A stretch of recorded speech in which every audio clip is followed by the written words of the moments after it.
नमस्कार शेतकरी मित्रांनो, आमच्या यूट्यूब चॅनलमध्ये आपण सर्वांचं स्वागत आहे. तर मित्रांनो, आज आपण जाणून घेणार आहोत केशर आंब्यासाठी खत नियोजन कसे करावे. तर शेतकरी मित्रांनो, बघू शकता इथं जे सर्वप्रथम जे याला आळवणी पद्धत अशा पद्धतीने केलेली मित्रांनो, म्हणजे झाडं जे ज्या पद्धतीने ग्रोथ झालेली त्या पद्धतीने जे झाडाला आळवणी करून घेतलेली आहे.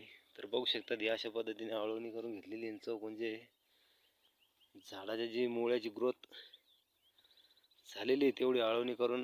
आणि मित्रांनो, ह्या आळवणीत तुम्हाला जे झाडापासून जे खत तुम्हाला 1.5 ते 2 फुटापर्यंत चौकोन गोल फिरून टाकायचं आहे. तर मित्रांनो, झाडाला तुम्ही सर्वप्रथम जे झाड जर लहान असेल तर प्रत्येक एका झाडाला जे 300 ग्रॅम हे तुम्हाला खत टाकायचं आहे. तर मित्रांनो, खत कोणते टाकायचे, तर मित्रांनो तुम्ही याला जे NPK, नायट्रोजन, फॉस्फरस आणि पोटॅशियम या तिन्हीची गरज असते मित्रांनो झाडाच्या ग्रोथसाठी, वाढीसाठी आणि मुळांच्या वाढीसाठी.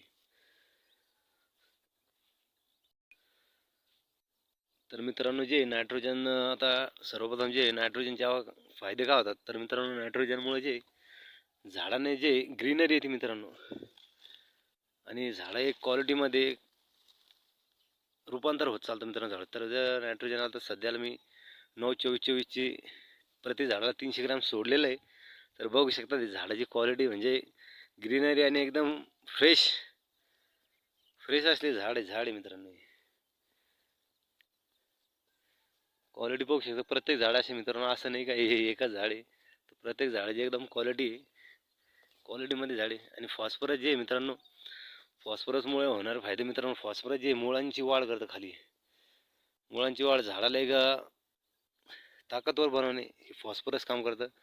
आणि मित्रांनो, याचे जे पोटॅश 9-24-24 म्हणजे फॉस्फरस 24% आणि पोटॅश जे 9-24-24च्या बॅगमध्ये 24% असतं. तर मित्रांनो, पोटॅशमुळे जे झाडांची एकदम तुम्ही बघू शकता कशा पद्धतीने फांद्या झालेले एकदम जाडी वगैरे. परत झाडाचे जे खोड आहे, तर हे खोडाची साईज बी बघू शकता मित्रांनो. हे पोटॅशमुळे होणारे रिझल्ट आहे मित्रांनो.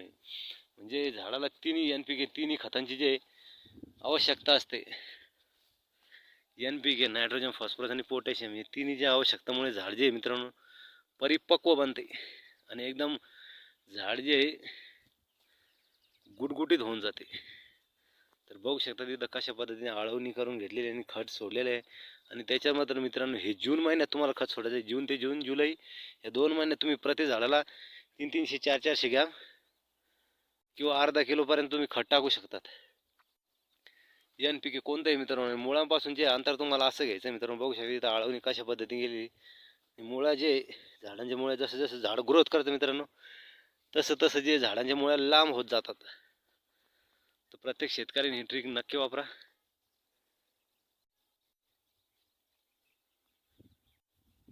आणि जेणेकरून जे आपलं पाणी जे झाडाला म्हणजे एकदा खत टाकला आपण पाणी झाडाच्या बाहेर जाणार ही काळजी घ्यावी. म्हणजे खत जे पूर्ण तिथंच मुरल्या जाईल, पाण्यासोबत विघटन होऊन झाडांच्या मुळापर्यंत 100% जाईल. याची शेतकऱ्यांनी प्रत्येकाने काळजी घ्यावी. मित्रांनो, एकदम भुरमाट शेतीमध्ये जे इथं हे केशर आंबा लावलेला आहे. आणि आंब्याची क्वालिटी बघू शकता तुम्ही कशी. भुरमाट शेती मित्रांनो. फक्त की मला याला जे 4x4चा गड्डा करून जे हे आंबा लावण्यात आलेला आहे. कारण खाली जे 1.5 फुटाच्या खाली जे पूर्णपणे मुरुमाचा लेअर आहे मित्रांनो. तर अशा पद्धतीने ते नियोजन केलेलं आहे. तर मित्रांनो, प्रत्येक शेतकऱ्यांनी पण जे आपलं खत नियोजन, खत व्यवस्थापन अशा पद्धतीने करा. आणि झाडाचे नियोजन जे अशा पद्धतीने करू शकतो मित्रांनो. मित्रांनो, व्हिडिओ जर आवडला असेल लाईक करा, शेअर करा आणि चॅनलला सबस्क्राईब करायला विसरू नका. जय जवान, जय किसान.